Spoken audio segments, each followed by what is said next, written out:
Halo kawan pajak, selamat datang di podcast KPP Pratama Badung Selatan. Nah, kali ini kita akan berbincang-bincang tentang aturan-aturan perpajakan tentunya yang terupdate.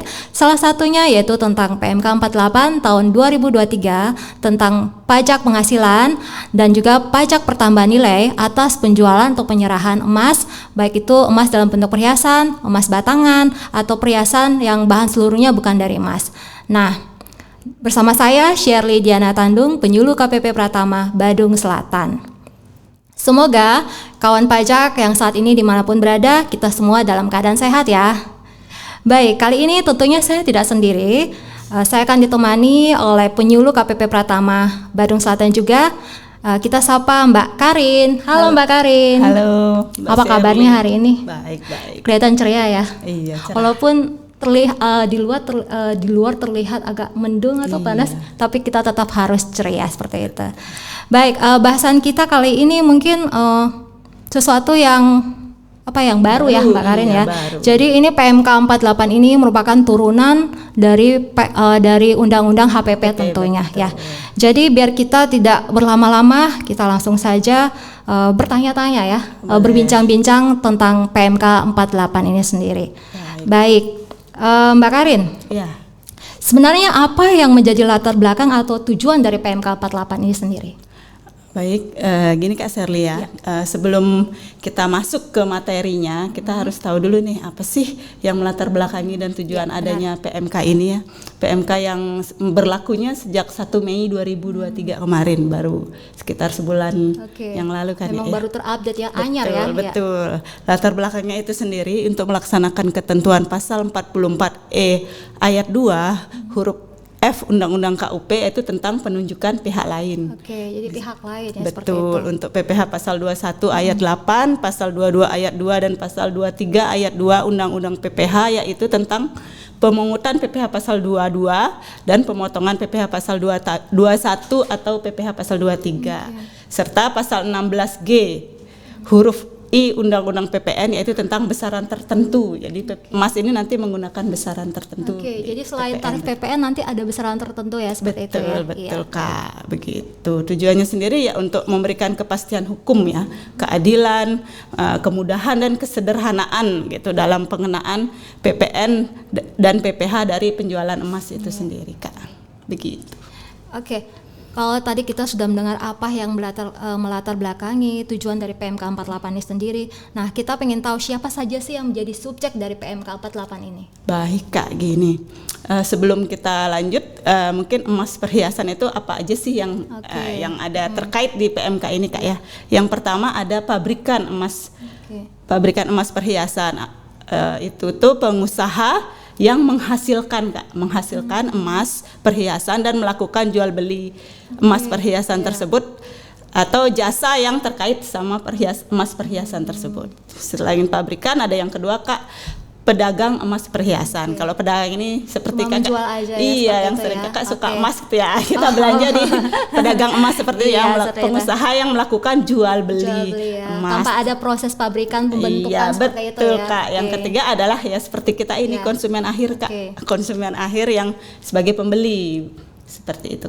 Jadi ketiga beberapa tadi yang sudah disebutkan ya yang merupakan subjek dari PMK 48 itu sendiri. Nah, sekarang apakah ada perubahan tarif tentunya ya di PPN atau PPh-nya sendiri?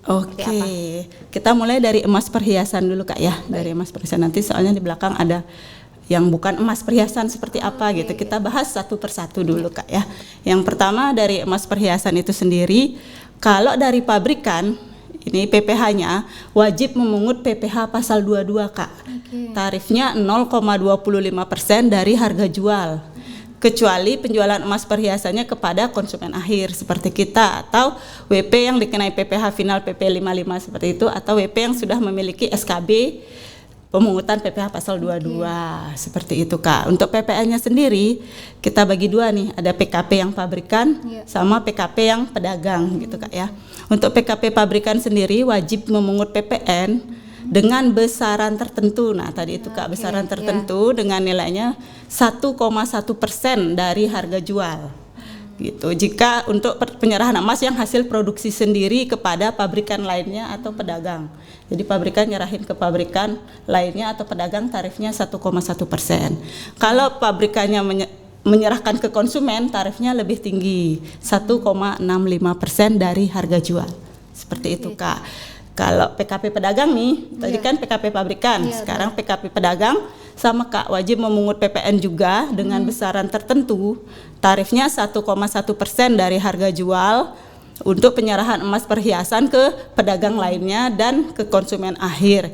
Jika PKP itu memiliki faktur pajaknya lengkap. Oke, jadi ada klausalnya atau ada syaratnya ya? Betul. Kalau faktur pajaknya nggak lengkap gimana? Ya tarifnya 1,65% dari harga jual. Jadi lebih tinggi ya seperti itu ya Kak Karin ya? Betul Kak. Sedangkan kalau PKP pedagang menyerahkan ke pabrikan, balik lagi dia kenanya 0% aja. Nggak kena ya, 0% dari harga jual seperti itu. Jadi tarifnya 0% ya, kawan pajak.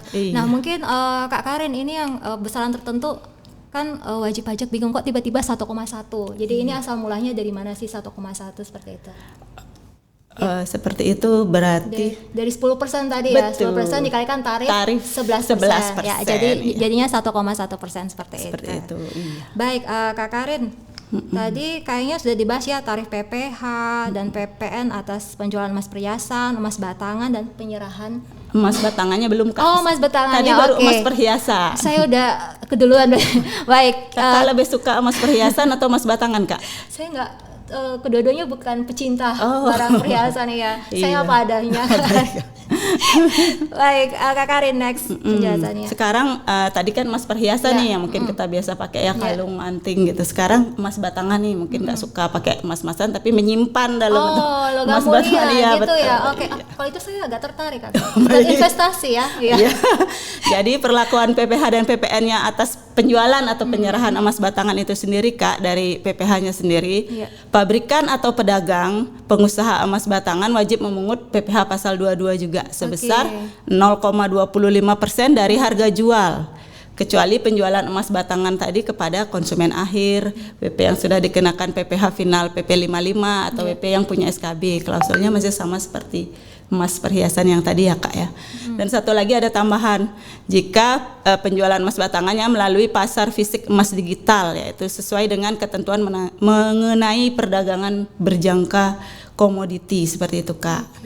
Untuk PPN-nya sendiri, PKP pabrikan atau PKP pedagang, perlakuan PPN atas penyerahan emas batangan selain untuk kepentingan cadangan devisa negara, kita juga punya Kak emas batangan ya. Dilakukan sesuai dengan ketentuan perundang-undangan di bidang perpajakan seperti itu Kak. Soalnya emas batangan kalau untuk cadangan devisa seperti kita ketahui itu merupakan non BKP ya Kak. Oke, jadi bukan barang kena pajak ya. Iya, non BKP kalau yang emas batangan untuk cadangan devisa seperti itu. Oke, tadi udah tarif yang penyerahan emas batangan ya, contohnya logam mulia. Sekarang bagaimana dengan tarif PPN dan PPH atas penyerahan perhiasan yang bahan seluruhnya bukan dari emas? Nah, ini contohnya seperti apa ya? Oh iya, seperti misalnya gini, kadang perhiasan tuh nggak semuanya dari emas ya, selain emas kan ada ya. Seperti kayak perak mungkin ya? Ya, seperti perak, itu bisa Kak ya. Jadi jika ada PPH dan PPN penjualan penyerahan perhiasan yang bahan seluruhnya bukan dari emas dan atau batu permata atau batu-batu lainnya lah Kak ya. Ini bukan batu kali ya Mbak Oren. Aduh berat Kak.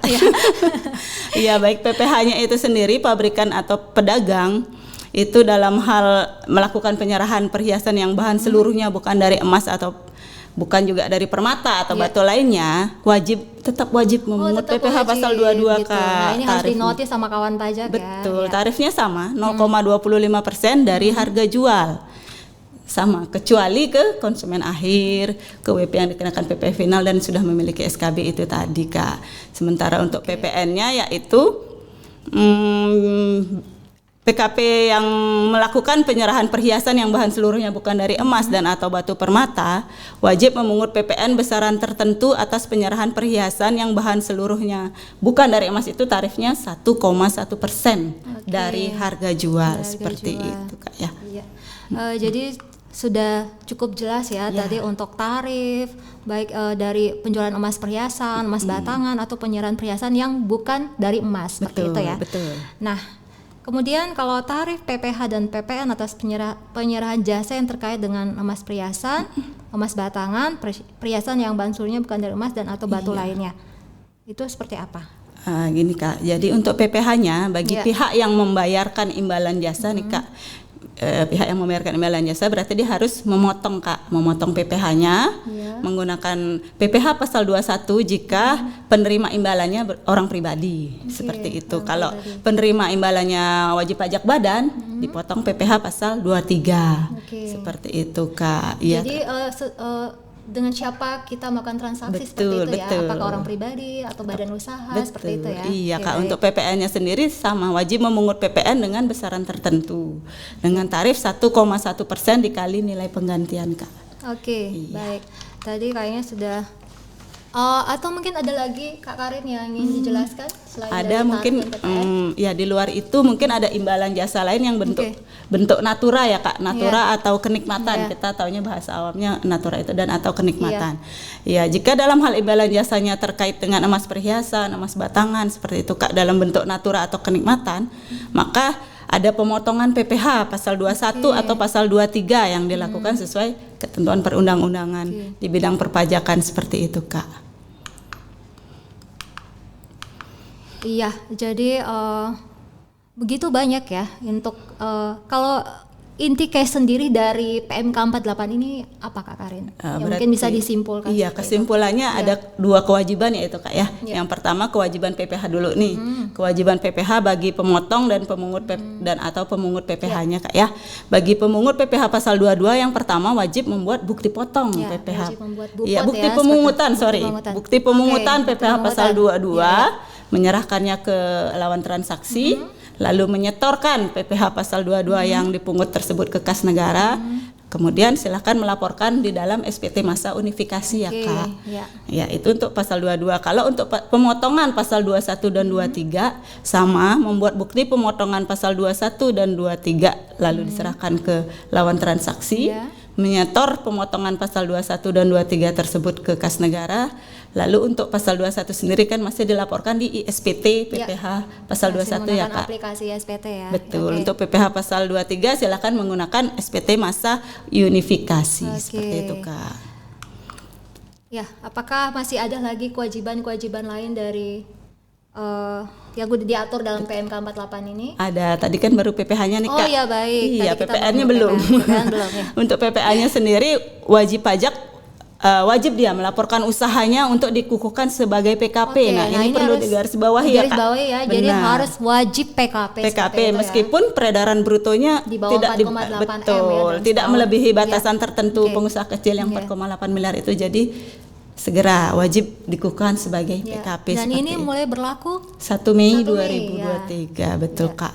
Setelah itu, setelah PKP apa yang dilakukan? Wajib membuat faktur pajak lengkap ya, seperti diamanatkan di Undang-Undang PPN, kecuali penyerahan ke konsumen akhir itu boleh enggak faktur pajak lengkap ya. Kayak faktur pajak yang digunggung ya, seperti itu.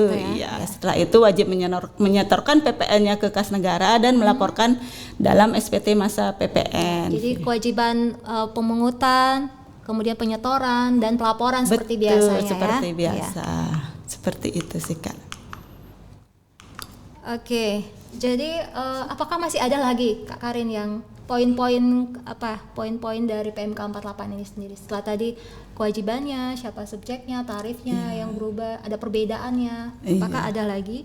Sepertinya sudah habis Kak, karena kita hanya mengingatkan seperti itu tadi, wajib PKP walaupun batasan peredaran brutonya tidak melebihi dari 4,8 itu tadi Kak, dan ini berlaku PMK-nya berlaku 1 Mei 2023. Dengan itu dicabutnya PMK nomor 30 tahun 2014 ya, dan PMK 34 2017 itu Kak. Oke, baik. Jika tadi kita sudah sama-sama mendengar pembahasan dari Kak Karin yaitu tentang PMK 48, tentunya bagi kawan pajak yang merupakan pengusaha atau pengusaha emas atau dalam bentuk itu pabrikan emas ya, apapun itu segera yang belum PKP untuk segera mengukuhkan dirinya sebagai pengusaha kena Kena pajak pajak, seperti itu ya. Jangan sampai nanti tiba-tiba dapat himbauan atau seperti surat gitu ya dari kantor pajak. Nah, demikian obrolan kita tentang PMK 48. Saya Shirley Diana Tandung. Jika ada mungkin pertanyaan-pertanyaan kawan pajak yang ingin ditanyakan, nanti bisa hubungi kami di nomor live chat KPP Pratama Badung Selatan, yaitu di 081905050905 dan juga bisa memfollow akun medsos kami, yaitu salah satunya di Instagram dengan nama akunnya @pajakbadsel, dan juga di YouTube kami yaitu KPP Pratama Badung Selatan, dan email kami di kpp.905@pajak.go.id. Baik kawan pajak, sampai berjumpa di podcast kami lainnya. Pajak kuat, Indonesia maju.